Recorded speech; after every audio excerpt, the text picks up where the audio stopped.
नमस्ते दोस्तों, स्वागत है आप सभी का हमारे इस आध्यात्मिक सफर में, जहां हम हर दिन आपके लिए लेकर आते हैं भक्ति, विश्वास और प्रभु की अनसुनी लीलाओं का एक अनमोल खजाना। आज की यह प्रस्तुति विशेष रूप से उन सभी के लिए है जो जीवन के संघर्षों से जूझ रहे हैं और जिन्हें लगता है कि शायद ईश्वर उनकी पुकार नहीं सुन रहे। इस चैनल का एकमात्र उद्देश्य है हमारी प्राचीन संस्कृति और पौराणिक कथाओं के माध्यम से आपके जीवन में सकारात्मकता और शांति लाना। हम यहाँ केवल कहानियां ही नहीं सुनाते, बल्कि उन मूल्यों और सीखों को भी साझा करते हैं जो सदियों से हमारे पूर्वजों ने हमें विरासत में दी है। हमारा मानना है कि एक सच्ची कहानी न केवल मनोरंजन करती है, बल्कि अंधेरे में डूबे मन को नई रोशनी भी दिखाती है।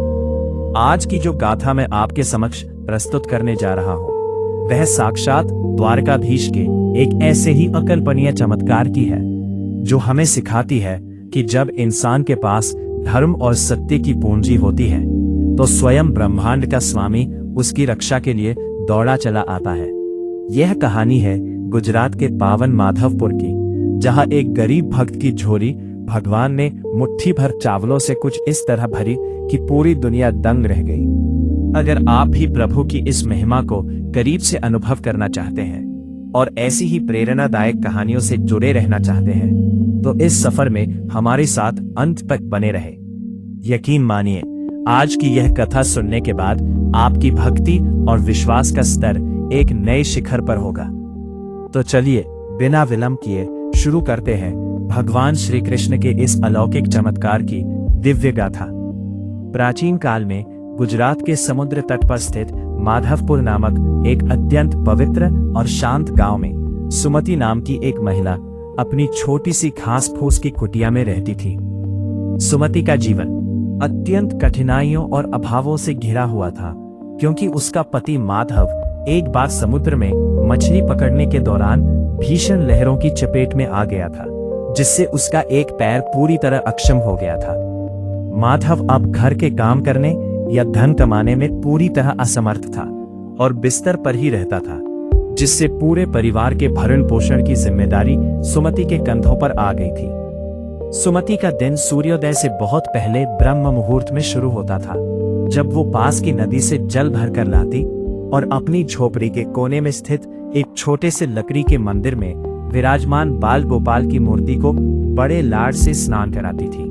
उसके पास भगवान को अर्पण करने के लिए कीमती वस्त्र या 56 भोग नहीं थे, लेकिन वो श्रद्धा के साथ अपने बासी टुकड़ों को भी कान्हा का प्रसाद समझकर स्वीकार करती थी। घर का खर्च चलाने के लिए सुमति गांव के सबसे प्रभावशाली और अहंकारी जमींदार ठाकुर पृथ्वी सिंह की आलीशान हवेली में दिन भर हाड़ तोड़ मेहनत करती थी, जहां ठाकुर की पत्नी कंचन देवी उसे हमेशा उसकी दरिद्रता के लिए ताने देती थी और उसे हेय दृष्टि से देखती थी।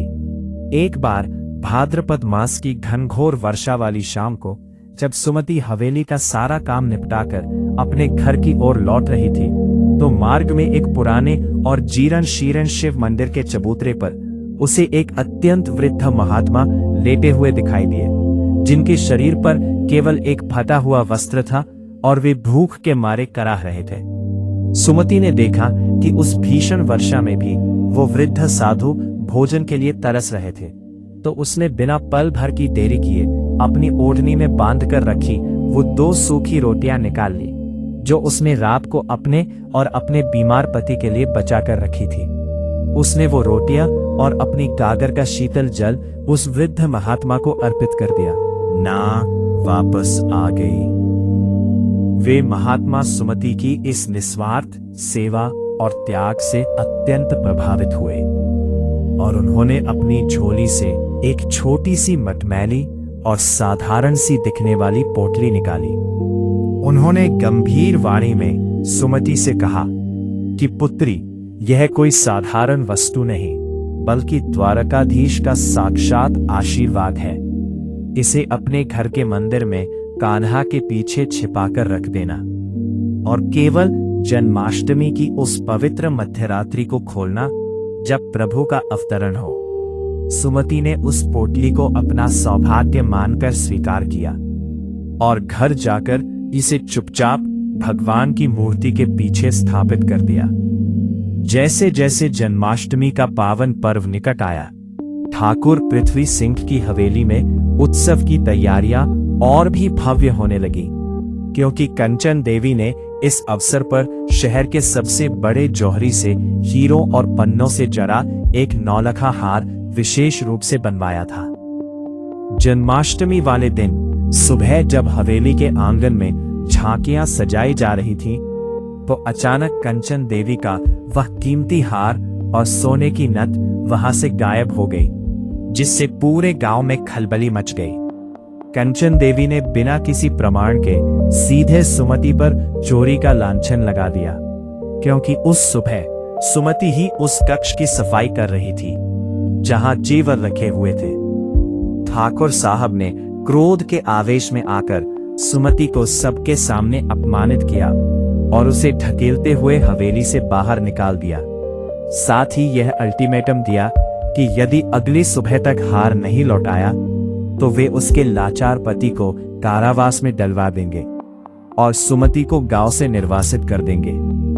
सुमति का हृदय विदीर्ण हो गया और वह फूट फूट कर रोती हुई अपनी कुटिया में लौट आई, जहां उसने कान्हा के सामने सिर पटक पटक कर अपने निर्दोष होने की गुहार लगाई और पूरी रात निराहार रहकर जागरण किया। जैसे ही आधी रात की घड़ी आई और गांव के मुख्य मंदिर में शंखों और नगाड़ों की गूंज सुनाई दी, तो सुमति को अचानक उस वृद्ध साधु की दिव्य वाणी याद आई और उसने कांपते हुए हाथों से वो पुरानी पोटली बाहर निकाली। जैसे ही उसने पोटली की गांठ को धीरे से खोला, अचानक उसकी पूरी अंधेरी कुटिया एक अद्भुत और अलौकिक स्वर्णिम प्रकाश से इस तरह जगमगा उठी जैसे साक्षात सूर्य उसकी झोपड़ी में उतर आए हो। वो पोटली अब साधारण चावलों से नहीं, बल्कि दिव्य और चमचमाते हुए सोने के ठोस कणों और कीमती नीलम के दानों से भरी हुई थी, जिनकी आभा से सुमति की आंखें चौंधिया गईं। सुमति को अपनी आंखों पर विश्वास नहीं हो रहा था कि प्रभु ने उसकी लाज इस तरह बचाई है। तभी अचानक कुटिया के बाहर घोड़ों की टापों की आवाज सुनाई दी और ठाकुर पृथ्वी सिंह अपनी पत्नी के साथ वहां पहुंचे, लेकिन उनके चेहरे पर क्रोध की जगह ग्लानि के भाव थे। कंचन देवी सुमति के चरणों में गिर पड़ी और रोते हुए क्षमा मांगने लगी, क्योंकि रात को स्वप्न में स्वयं गिरधर गोपाल ने उन्हें दर्शन देकर चेतावनी दी थी कि उन्होंने एक सच्ची भक्त पर झूठा आरोप लगाया है और बताया कि हार तो अलमारी के गुप्त खाने के पीछे सरक गया था, जो सुबह सफाई के दौरान उन्हें मिल गया था। ठाकुर साहब ने सुमति की दरिद्रता को दूर करने के लिए बहुत सी भूमि और स्वर्ण मुद्राएं देने का हठ किया, लेकिन सुमति ने पूरी विनम्रता के साथ उन्हें अस्वीकार कर दिया और कहा कि जिसके भंडार स्वयं माधव ने भर दिए हो, उसे अब संसार के किसी दान की आवश्यकता नहीं है। सुमति ने उन सोने के दानों और रत्नों का उपयोग केवल स्वयं के लिए नहीं किया, बल्कि उसने माधवपुर के मध्य में एक विशाल अन्न क्षेत्र और प्याऊ का निर्माण करवाया, जहां आने वाले हर यात्री और निर्धन को भरपेट भोजन और विश्राम मिलता था। माधव का इलाज भी दूर देश से आए महान वैद्यों द्वारा कराया गया, जिससे वो फिर से चलने फिरने में सक्षम हो गया और सुमति की वह टूटी हुई कुटिया अब एक सुंदर और भव्य भवन में बदल गई, जहां दिन रात हरि नाम का संकीर्तन गूंजता रहता था। सुमति की इस सच्ची भक्ति और प्रभु के उस अद्भुत चमत्कार की गाथा आज भी माधवपुर की गलियों में सुनाई जाती है, जहां हर वर्ष जन्माष्टमी पर लाखों लोग उस पवित्र पोटली के दर्शन करने आते हैं। सुमति ने अपने जीवन के बचे हुए वर्षों को पूरी तरह से प्रभु की सेवा में समर्पित कर दिया और गांव के हर निर्धन बच्चे की शिक्षा का प्रबंध किया, ताकि चंदनपुर या माधवपुर का कोई भी भविष्य अंधकार में न रहे। सुमति की वह दिव्य पोटली अब मंदिर की मुख्य तिजोरी में सुशोभित है, जिसे देख श्रद्धालु आज भी भावुक हो उठते हैं। माधव भी अब स्वस्थ होकर मंदिर के द्वार पर बैठते और आने वाले भक्तों को कृष्ण कथा सुनाते, जिससे पूरा वातावरण भक्तिमय बना रहता। उनकी दयालुता की चर्चा समुद्र पार तक फैल गई और दूर दूर के राजा महाराजा सुमति के दर्शन करने आने लगे। गांव में अब कोई भी भूखा नहीं सोता था और वर्षा के दिनों में भी किसी की छत नहीं टपकती थी, क्योंकि सुमति ने अपनी संपत्ति से सबके घरों को पक्का करवा दिया था। कंचन देवी और ठाकुर साहब का अहंकार सदा के लिए मिट गया और वे भी सादगी का जीवन व्यतीत करने लगे। सुमति की आंखों की ज्योति अंत समय तक बनी रही और उन्होंने सदैव अपने कान्हा की सेवा में ही सुख पाया। यह अटूट विश्वास और प्रेम की ही शक्ति थी जिसने एक मामूली पोटली को कुबेर के खजाने में बदल दिया। माधवपुर की लहरें भी जैसे आज सुमति के भजनों के साथ ताल मिलाती है और हवाओं में केवल कन्हैया के नाम की सुगंध आती है। जो कोई भी सच्चे मन से सुमति की इस कथा को पढ़ता है या सुनता है, उसके जीवन के सारे कष्ट माधव हर लेते हैं और उसे अंततः शांति प्राप्त होती है। सुमति और माधव का प्रेम अमर हो गया और आने वाली पीढ़ियां इस महान गाथा को युगों युगों तक संजोकर रखेंगी। प्रभु की इस लीला का अंत नहीं है, वह तो अनंत है और हर युग में अपने भक्तों की रक्षा के लिए वह किसी न किसी रूप में अवश्य प्रकट होते हैं। सुमति ने सिद्ध कर दिया कि धन से नहीं अपितु मन से अमीर होना ही वास्तविक वैभव है। आज भी जन्माष्टमी की रात जब शंख बजते हैं तो ऐसा प्रतीत होता है मानो सुमति की कुटिया से फिर वही दिव्य प्रकाश पुंज फूट रहा हो और प्रभु अपनी उपस्थिति का एहसास करा रहे हो। कन्हैया की कृपा अपार है और उनके भक्तों की कहानी कभी समाप्त नहीं होती।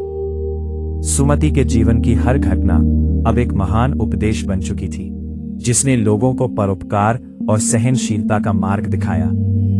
अंतिम समय में जब सुमति ने देह त्यागी तो पूरा आकाश पुष्प वर्षा से भर गया और गांववासियों ने प्रत्यक्ष देखा कि एक अलौकिक तेज सीधे वैकुंठ की ओर जा रहा है। माधवपुर की वह पवित्र मिट्टी आज भी धन्य है जहां सुमति जैसी महान आत्मा ने जन्म लिया और भक्ति की पराकाष्ठा को छुआ। कन्हैया और सुमति का यह संवाद संसार के हर दुखी हृदय को ढाढ़स बंधाता रहेगा।